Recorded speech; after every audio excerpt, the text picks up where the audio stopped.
Le livre du ciel, tome 16, 9 mai 1924. Les châtiments purifieront la terre afin que la volonté divine puisse y régner. Dans l'âme qui vit dans la volonté divine, Jésus trouve les honneurs qu'il trouvait dans son humanité lorsqu'il était sur la terre. Je passais mes journées dans une très profonde amertume, subissant un lourd silence de la part de Jésus avec la presque totale privation de son aimable présence. Ce sont là des souffrances terribles. Je crois qu'il est pour moi préférable de les passer sous silence pour ne pas ajouter à mon douloureux martyre. Ce matin, après beaucoup de luttes de ma part, mon Jésus béni s'est fait voir en moi comme s'il me remplissait complètement de lui-même. Et moi, surprise par sa présence inattendue, je voulus me plaindre au sujet de son absence. Mais il ne m'en laissa pas le temps.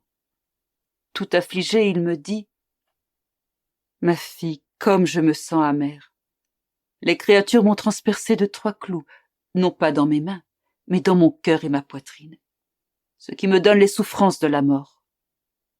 Elles préparent 3 conspirations, chacune plus laide que les autres.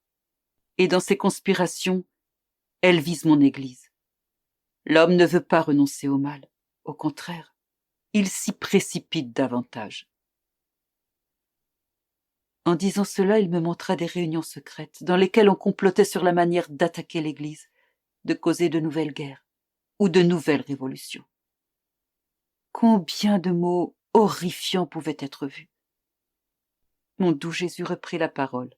« Ma fille, n'est-il pas juste que ma justice frappe l'homme et détruise presque totalement ceux qui souillent la terre en faisant disparaître avec eux des régions entières, afin que la terre soit purifiée de tant de vies pestilentielles et de tant de démons incarnés qui, sous l'apparence du bien, complotent la ruine de l'Église et de la société. Crois-tu que mon absence auprès de toi est pour des futilités? Non et non. Au contraire, plus mon absence est prolongée, plus graves seront les châtiments. Souviens-toi de tout ce que je t'ai dit au sujet de ma volonté. Aussi les fléaux et les destructions serviront à atteindre ce que je t'ai dit. Que ma volonté en vienne à régner sur la terre.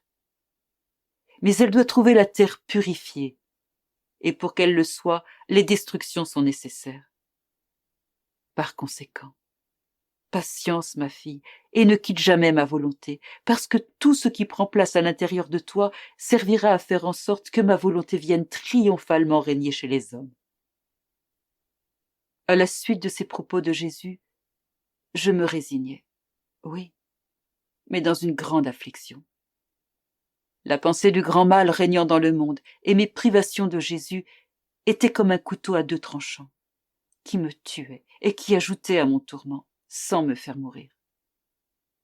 Le lendemain matin, mon doux Jésus se montra tout blotti à l'intérieur de moi. Il me dit « Ma fille, je suis posté en toi. De ton intérieur, je regarde ce que le monde fait. En toi, je trouve l'air de ma volonté. Je ressens que je peux y trouver tout le décorum qui convient à ma personne. Il est vrai que ma volonté est partout. Cependant, oh, que c'est différent quand ma volonté est la vie de la créature et que celle-ci vit en ma volonté. Dans le cas contraire, ma volonté se trouve isolée, offensée et incapable de déverser les biens qu'elle contient et de former des vies totalement issues d'elle et pour elle. D'un autre côté, quand je trouve une créature qui ne veut aucune autre vie que ma volonté trouve en cette âme de la compagnie, est aimée d'elle et prend plaisir à partager ses biens avec elle, formant ainsi en elle une vie provenant de ma volonté et pour ma volonté. En trouvant mes propres choses dans cette âme, ma sainteté, ma lumière et ma propre volonté agissant en elle, j'y trouve les honneurs et le décorum que je trouvais dans ma propre humanité lorsque j'étais sur la terre, où ma divinité était comme ornée de mon humanité. De la même manière, je suis orné de l'âme qui fait ma volonté. Je vis caché en elle comme en mon propre centre. De son intérieur, je regarde la méchanceté des créatures, et je pleure et prie pour elles. En voyant quelqu'un parmi les créatures qui a ma volonté pour vie sur la terre, combien de maux et de châtiments je retiens par égard pour cette âme.